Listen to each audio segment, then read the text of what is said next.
We are full-fledged into the 2024 draft class, so I thought why not let's do a reaction to a mock draft, and this one is by Dane Brugler, who I really like, and he knows a lot about the NFL draft, so it'll be interesting to see what he thinks of some of these prospects.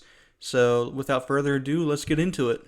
Alright, so with the number one pick, he's got the Cardinals going Caleb Williams. So that would mean that Kyler Murray will be out of Arizona, which is definitely possible. There's a little bit of difficulty with like the contract situation with Kyler Murray, but the Cardinals can maneuver that pretty easily, I would say. So if they think that Caleb Williams is going to be a better player than Kyler Murray, then why not do that? I see a lot of people trading. If the Cardinals are picking number one, they trade that to like with the Buccaneers or someone like that, so that way the Cardinals aren't picking first. But the Cardinals could very well take a quarterback with that first overall pick if they do get it, just because Caleb Williams is that good that you could get rid of a Pro Bowl quarterback to draft a potential all NFL, all pro. So I mean, I do like that pick a lot. I wouldn't be opposed to that at all. Moving on to number two, the Arizona Cardinals picking again, and they take Marvin Harrison Jr. God, could you imagine Caleb Williams throwing to Marvin Harrison Jr.?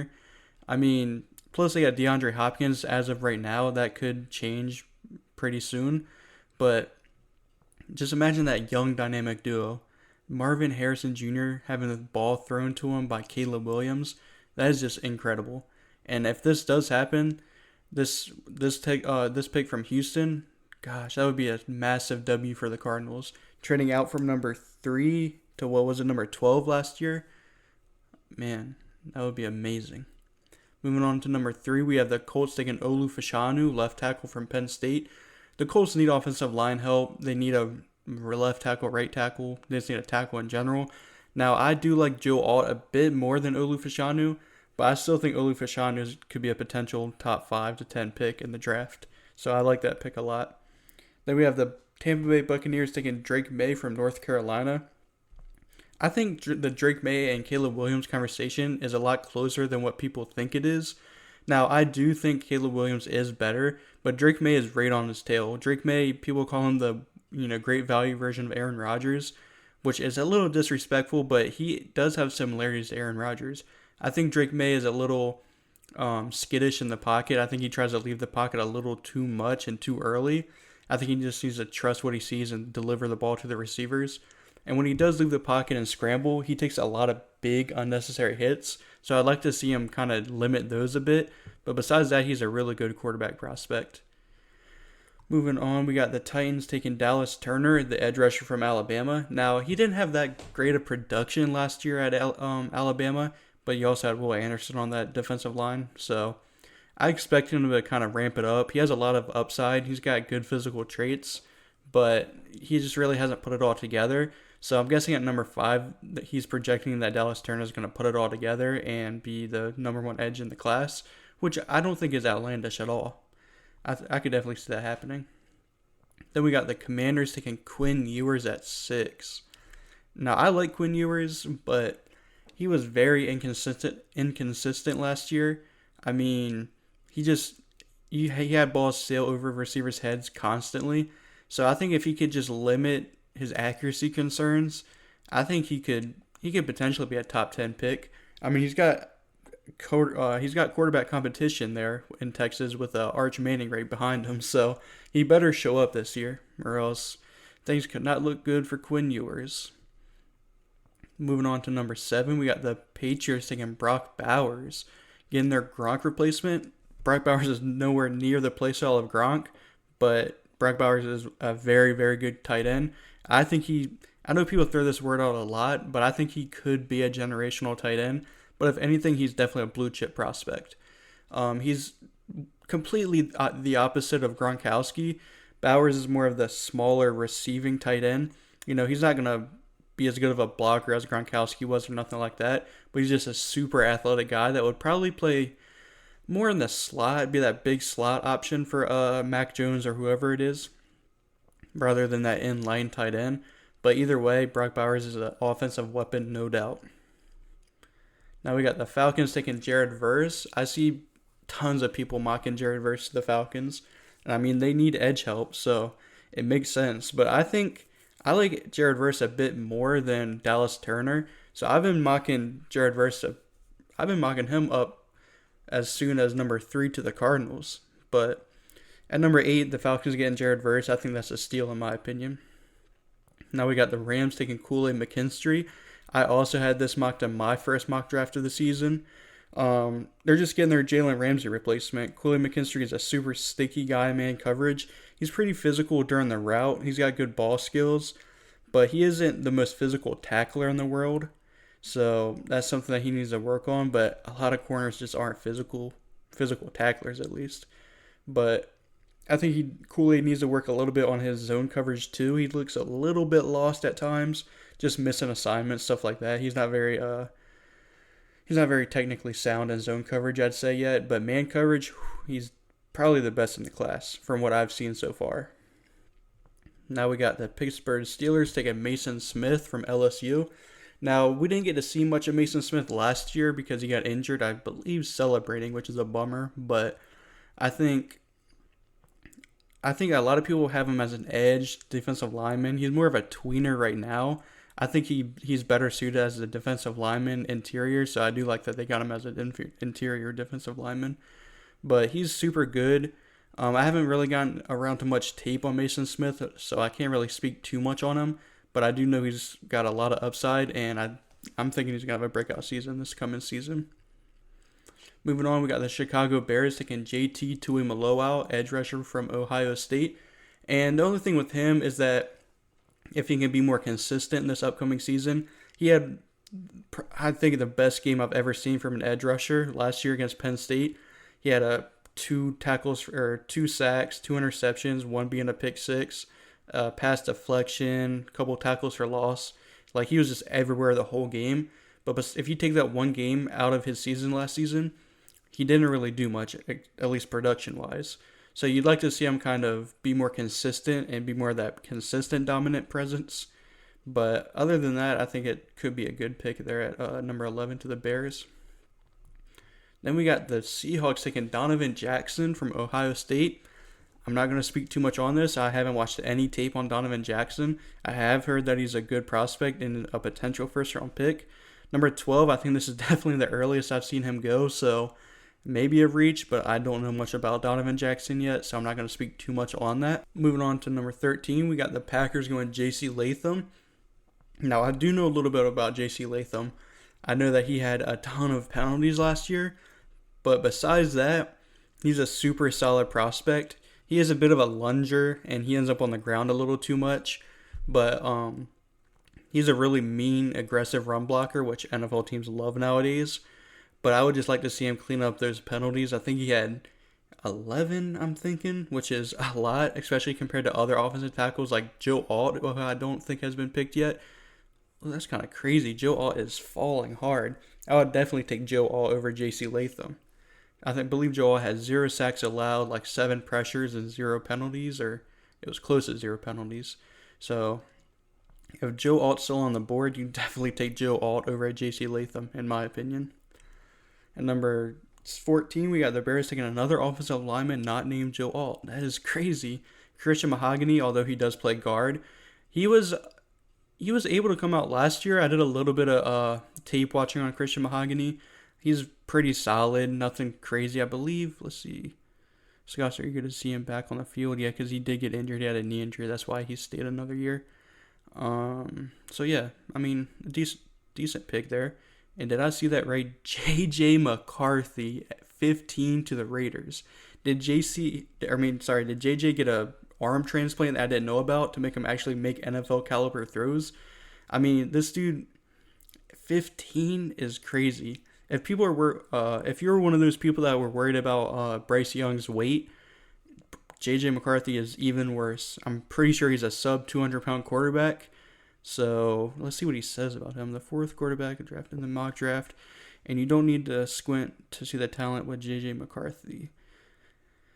He's a loose athlete for his size with NFL level arm strength and the poise to make plays. Maybe I got to do more tape study on J.J. McCarthy, but what I've seen so far, I do not like him, especially not in the first round. I think he's more of a late day 2, early day 3 kind of quarterback. But moving on, we got the Denver Broncos taking Kalen King. Now, I'm pretty high on Kalen King. I had him as my first cornerback taken off the board in my mock draft. Um, so I like it. I like it a lot. Kalen King could be the first Penn State cornerback taken since, I think, ever. I don't think a Penn State cornerback's been taken with the first round pick. And I think Kalen King definitely has a good chance. Joey Porter did have a good chance last year, but I think Kalen King is probably a bit better than Joey Porter, at least as of now. But we'll have to see how he does this coming season. Now, my New York Giants are taking Chop Robinson, edge rusher from Penn State. Now, I like Chop Robinson. He needs to show a little bit more to become a solidified first-round talent, in my opinion. But he shows potential. He flashes potential, at least. So I think this upcoming year is going to be a big year on whether or not he's going to come out for the draft or stay another year. So we're going to have to see on that one.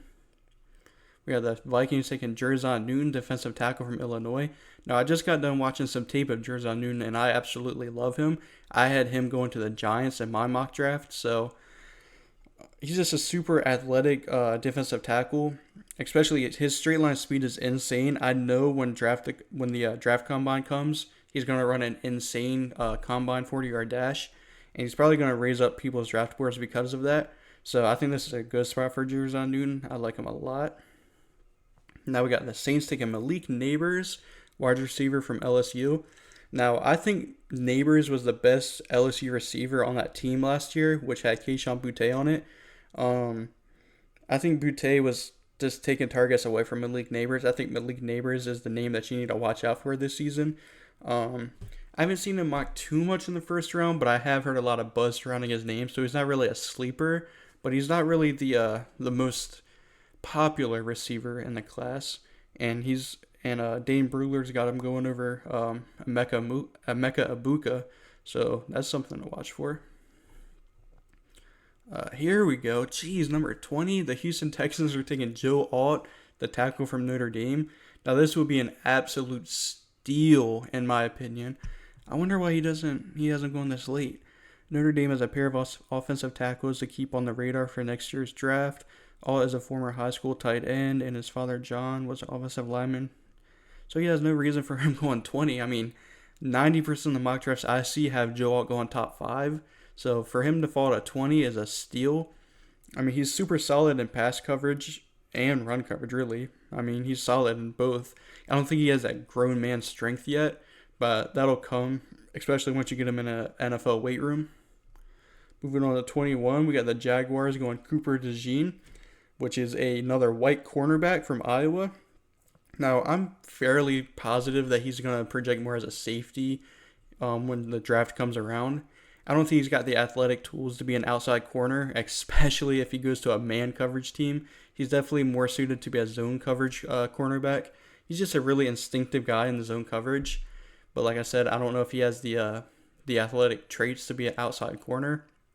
So that's the only thing with Cooper DeJean, but I do like him a lot. Next, we got Chris Jenkins, defensive tackle from Michigan. Don't know much about him, so I'm not going to really speak on him. Let me see what he said. I gave Jenkins a second-round grade based off his 2022 tape. If he takes the next step in his development in 2023, the first-round pick could be in his range. He's quick off the ball and makes plays versus the run and as a pass rusher. Okay, someone I'm going to have to keep out for. I don't know much about him so far. Ooh, the Dolphins going Michael Penix, quarterback from Washington. Penix he's a solid quarterback. The only thing with him, though, is his injury concerns. He's been injured a lot during his career in college. He's also a pretty old prospect, too. I'm not sure how old he is. He's probably close to 23, 24, which is, pretty old for a quarterback prospect. Moving on, we got 24, we got the Chargers going JT Sanders, Jatavion Sanders, JT Sanders, the tight end from Texas. Now, he's more of your possession guy opposed to a guy like Brock Bowers. But JT Sanders is a very solid player, and he's got good speed once he gets going. His acceleration just isn't very good, but I do like him a lot. I think he could be a very solid option at tight end for a tight end needy team like the Chargers. Moving on, we got the Lions going Michael Hall Jr., defensive tackle from Ohio State. And the Lions need help on the defensive line, basically everywhere except for Aiden Hutchinson. So I like Michael Hall here. Just get Aiden Hutchinson some help on that line. Moving on, we got the Cowboys going Jeremiah Trotter, linebacker from Clemson. Trotter is probably was the best linebacker on the Clemson team last year that had Trenton Simpson on it. We didn't see a lot of linebackers taken early. I know we had Jack Campbell last draft season, but he probably shouldn't have went first round. So it's good to see a linebacker that's almost solidified as a first round talent as of now. We'll see. A lot can change this upcoming season though. But he's just a really solid player. He can make splash plays in the pass game, but he's really just that do good linebacker that can process pretty quickly, as well as just like move through the garbage and get to the running back in the backfield. He's just a do good linebacker. I like him a lot. 27, we got the Jets going Graham Barton. I've heard a lot of big things from him. Haven't got around to watching him yet, so I'm not going to speak on him too much, but man, I've heard a lot of good things. I'll probably get to watching him tomorrow, so I have a lot more to say in the coming days about Graham Barton. Right now, I don't know much about him.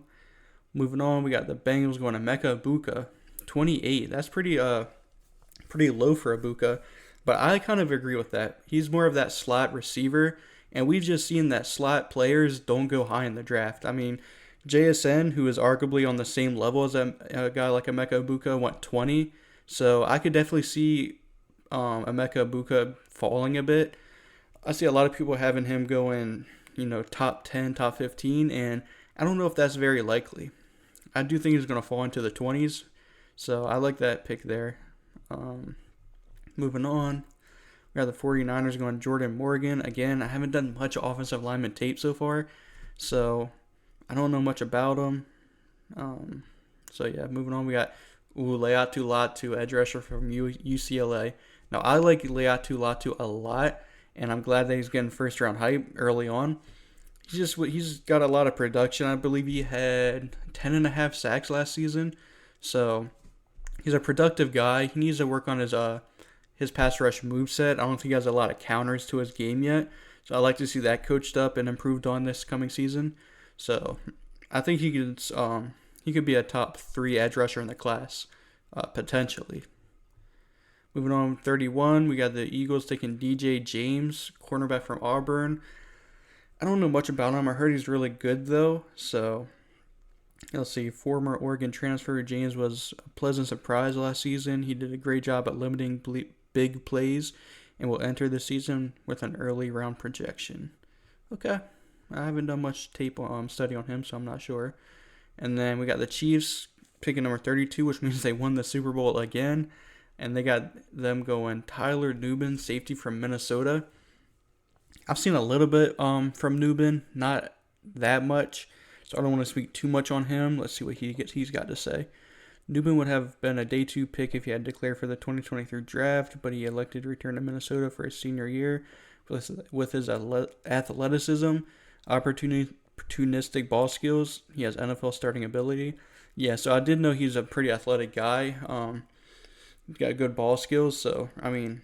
The Chiefs needed a safety alongside Reed. This is Reed. I'm just going to say Reed. So I like that pick a lot. And that's going to round out the first round. Let me know what you guys think of Dane's mock draft. And if you like the video, please consider subscribing. It helps the channel out a lot. And as always, thanks for watching.